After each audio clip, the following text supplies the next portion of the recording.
I couldn't see the water stain on the wall because of the chair I'd pushed up against it, but that didn't keep me from knowing it was there.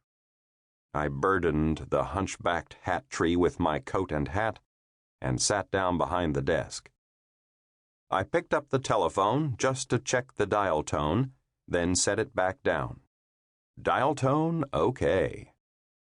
So I tuned in my radio to hear the spoken word news, assuming there was any. All too often, the discordant sounds of the early report are all smoothed over by the time the verbal guys get to it, and all you're left with is the uneasy feeling that something happened somewhere, sometime. But not this time. This time, it was news. Maynard Stanhunt, wealthy Oakland doctor, shot dead in a sleazy motel room 5 blocks from his office.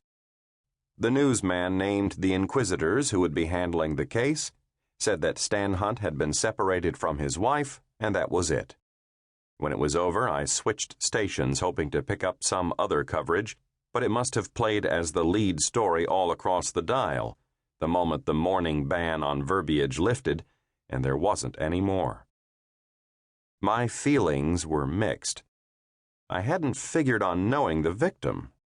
Maynard Stanhunt was an arrogant man, an affluent doctor who'd built up a pretty good surplus of karmic points to match what must have been a pile in the bank, and he let you know it, but in subtle ways.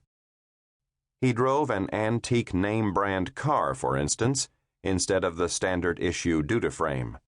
He had a fancy office in the California building, and a fancy platinum blonde wife who sometimes didn't come home at night, or so he said. I probably would have envied the guy if I had never met him. I didn't envy Stanhunt because of the mess he'd made of his life. He was a Forgettol addict. Don't get me wrong, I'm as deeply hooked on make as the next guy, maybe deeper, but Stanhunt was using Forgettol to carve his life up like a Thanksgiving turkey. I found that out the night I tried to call him at home, and he didn't recognize my name. He wasn't incoherent or groggy. He simply didn't know who I was or why I was calling. He'd hired me out of his office, probably because he didn't like the idea of a shabby private inquisitor tracking mud over his expensive carpets, and now his evening self just didn't know who I was. That was okay. It was justified. I'm a mess, and I imagine Maynard Stanhunt kept his home pretty nice. Everything about Maynard Stanhunt was pretty nice except the job he hired me to do for him. Rough up his wife and tell her to come home. He didn't come right out with it, of course. They never do. I'd been in his employ for almost a week, working what I thought was strictly a peeper job, before he told me what he really wanted. I didn't bother explaining to him that I went private partly because I didn't like the part of the job where I bullied people. I just refused to do it, and he fired me. Or I quit. So now the golden boy had gone and gotten himself nixed. Too bad. I knew that the coincidence of my working for the dead man would earn me a visit from the inquisitor's office. I didn't relish it, but I didn't dread it. The visit would be perfunctory because the inquisitors had probably already settled on a suspect.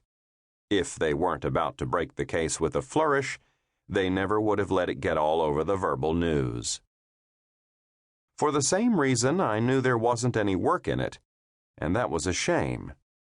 The whole thing would be crawled over by the office, and that didn't leave enough room for a guy like me to work, assuming there was a client.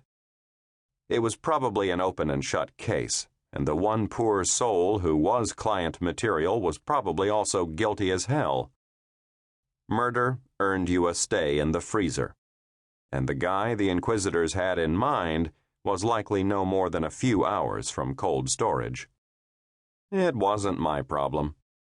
I switched back to the musical news. They were already comforting the populace with a soothing background of harps playing sevenths.